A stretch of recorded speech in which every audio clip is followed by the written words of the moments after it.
আসন্ন ত্রয়োদশ জাতীয় সংসদ নির্বাচনকে সামনে রেখে নির্বাচনী মাঠ সরগরম হয়ে উঠেছে সীতাকুণ্ডে। চট্টগ্রাম ৪ আসনে বিএনপি মনোনীত প্রার্থী লায়ন আসলাম চৌধুরী এফসি এর সমর্থনে আজ এক বিশাল মিছিল ও শোডাউন অনুষ্ঠিত হয়েছে।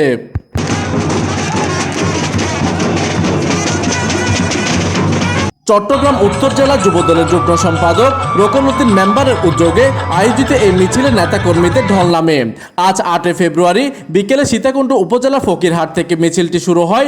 কয়েক হাজার নেতাকর্মী অংশগ্রহণে মিছিলটি ঢাকা চট্টগ্রাম মহাসড়ক প্রদক্ষিণ করে ফৌজদারহাট জলিল স্টেশন এলাকায় গিয়ে শেষ হয়। লায়ন আসলাম চৌধুরী এবং বাংলাদেশ জাতীয়তাবাদী যুবদল উত্তর জেলা শাখা থেকে সবাইকে ধন্যবাদ জানাচ্ছি। আমার কলিজার টুকরা ভাইয়েরা, আপনারা অতি অনেক পরিশ্রম করে আপনারা মিছিলে সবাই উপস্থিত হয়েছেন, আমি আপনাদের কাছে কৃতজ্ঞ। উক্ত মিছিলে বিএনপি যুবদল ছাত্রদল সহ অঙ্গ ও সহযোগী সংগঠনের কয়েক হাজার নেতাকর্মীরা স্বতঃস্ফূর্তভাবে অংশ নেন। এই সময় নেতাকর্মীরা ধানের শীষের পক্ষে এবং আসলাম চৌধুরীর সমর্থনে বিভিন্ন স্লোগানে রাজপথ মুখরিত করে তোলে। মিছিল শেষে সংক্ষিপ্ত সমাবেশে বক্তারা বলেন, সীতাকুণ্ডে মানুষের আস্থার প্রতীক লায়ন আসলাম চৌধুরী।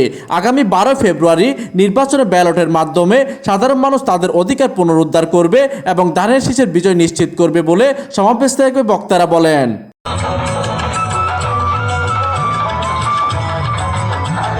প্রতিনিধি কামরুল হাসানের তথ্য ও পাঠানো চিত্রে ডেস্ক নিউজ, দিগন্তের বার্তা 24, চট্টগ্রাম।